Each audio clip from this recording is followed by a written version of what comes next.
Hello. So what I'm doing is just basically a continuation of the pattern that I was doing the bottle holder. And basically all I'm doing is a single stitch all the way around. I need to do 32 stitches all the way around. So what I'm doing is I'm just finishing where I left off. I kind of started it off and then I just had a stitch marker in there to kind of mark my place where my last stitch in the round was. So this is all I'm doing, just kind of going through and doing the single stitches all the way around up to my stitch marker. And I'm doing it pretty quick. I'm just sitting waiting for my Uber. I was at Wegmans, I went to get groceries. So that's what I'm doing there. And then this one was a little bit of a toughie. So the next part of this round is basically me doing I believe it was a increase, and then the next one is a single stitch. So it's increase, single stitch, increase, single stitch, increase, single stitch, which is a little weird, but that's what I'm doing here.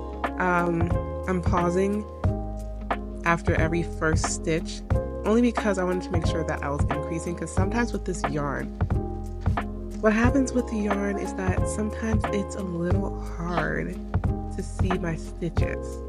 So I'm pausing and taking a little bit of time to make sure that I'm doing it right.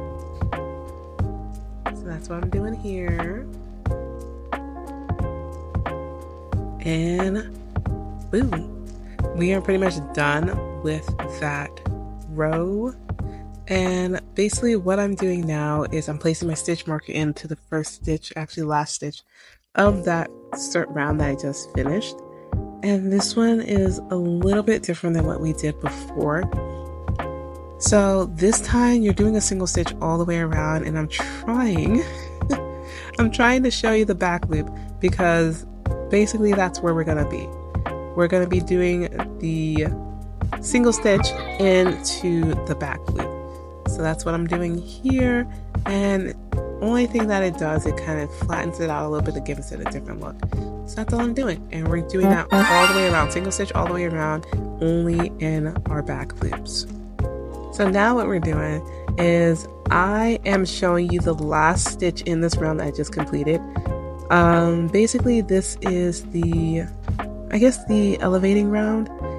Now it's starting to kind of level up a little bit, and it doesn't look as flat as it was in the beginning. So basically what I did is I chained one, which I did here, and now we are not going into the next stitch, but we're going into the stitch after. So not the next stitch, but we're skipping one and going into the stitch.